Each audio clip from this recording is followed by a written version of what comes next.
My baby is 6 months and I thought it'll be easier, but I am super overwhelmed and overstimulated. And today I'm going to be talking about why.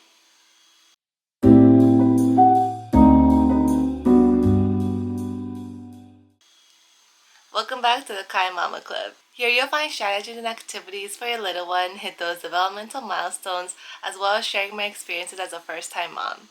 I am Gumi, a pediatric occupational therapist with a passion of making the world a more kind, inclusive, and supportive place. Here on this channel, you'll find practical OT strategies, mama hacks, and encouragement so you can feel confident, supported, and never alone.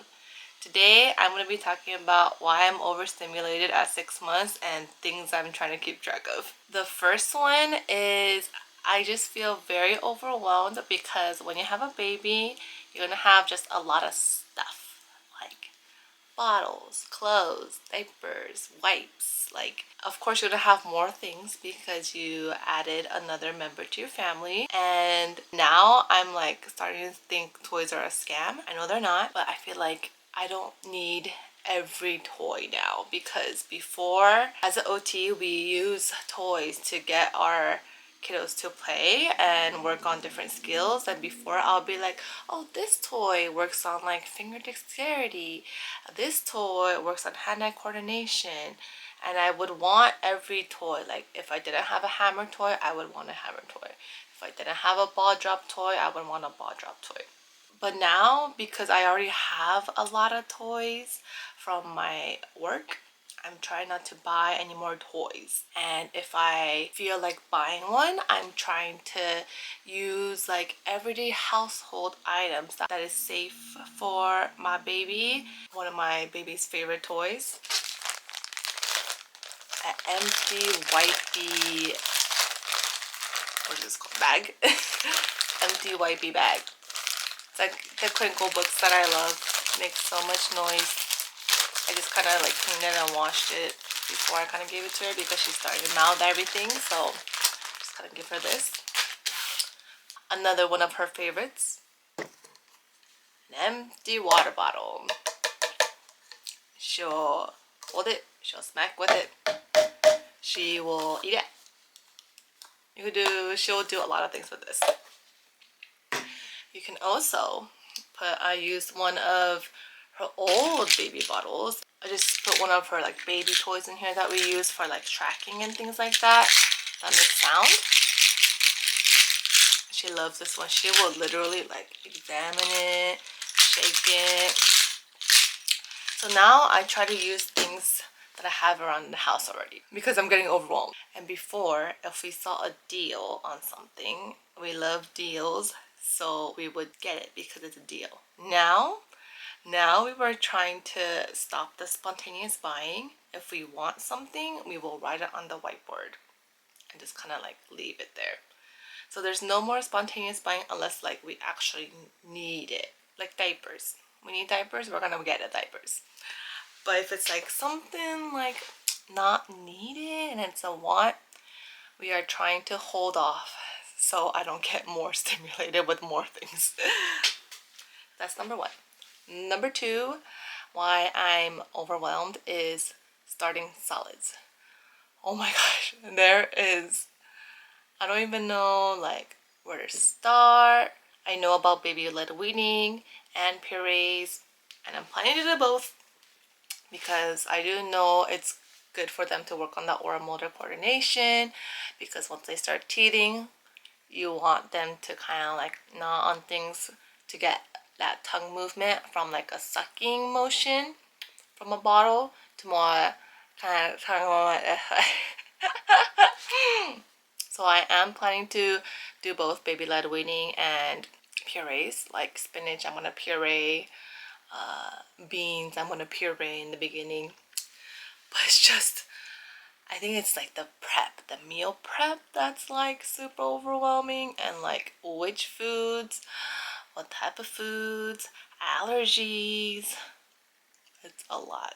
So I spent a lot of time just making like a meal prep slash ish calendar that I don't know how long I'm gonna follow, but I have that. I also have a printout of like the 101 foods to half before 1. We'll see if we'll get through this. It's just a trial. I know it's just like milk is their main ingredient, but just kind of exposing them to various textures and like taste. And I also want to work on that tongue lateralization, which we need to kind of chew and swallow. And I know a lot of parents are like, oh, my baby doesn't have teeth yet, so they can't really chew. No, because their gums are really strong. Like, I know it's really, really, really scary. So I would say do purees, but also maybe just give them like learning opportunities for just the teething moments. If you don't want to do like food, you can even use teethers. Like just to kind of work on that jaw movement, their tongue movement. But yeah, just starting solids is overwhelming. I want to start with avocado because I can mush it. And like just like the mental load of what to give them to eat is a lot. Like they always say like give the baby what you're eating. Like yes, but like some things I want it to be unsalted, so I can't just give them what I'm eating. I also, some of them is like a choking hazard, like baby carrots. I'm not gonna give my baby carrots. I want to give them like a big fat piece of carrot that they could probably gnaw on, or puree to taste. And the third thing that we're kind of going through right now is like her sleep, which is it's not bad. It's not bad. It's just that she's fighting her sleep a lot.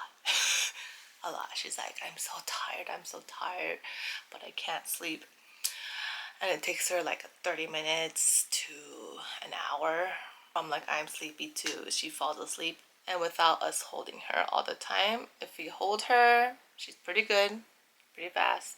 Transfer's pretty good. Yeah, just like a lot of changes. And oh, it's because for the sleep, it's because she's like rolling over. She's like crawling now, and she automatically wants to like she'll like try to fall asleep, and then her body's like, oh my gosh. When she rolls over, she wants to crawl, so she immediately gets on her hands and knees and she's like rocking and rocking and rocking. So it's like really hard because she just wants to be on the go. And I know her all these like developmental milestones that she's like reaching. It's like her brain's like wired. They're like, let me move. Like once I roll, let me move. So that has been something we're trying to work on, and I'm just here to vent and let you guys know how it's going 6 months postpartum. For my healing, it's pretty much healed. Like I think I talked about like I had pain up here, and it was and I was like, it's probably my pelvic floor is tight. I've been doing stretches, my butterfly stretches, my pelvic floor, just like not doing Kegels because that's the opposite of what I wanted. I don't have pain anymore. I'm like, I could slowly start like kind of jogging and things like that. So that's great because I'm trying to get back in shape. But let me know how you're doing if your baby is almost 6 months or you're 3 months, if you're pregnant, things like that. Just let me know how your baby's doing, and if you have any comments or questions, always leave it in the comments below. And if you haven't already, download my free 0 to 12 developmental milestone guide where it talks about developmental milestones and like things like red flags or things to watch out for if they're not doing this by this month. Kind of consult your pediatrician. And I do also have like a playbook where it has activities that you can do with your baby from 0 to 3 years old, and it has different activities that you can do throughout the day that's great for the development. So check that out in the link below, and I'll see you in the next video. Thanks for watching. Okay, bye.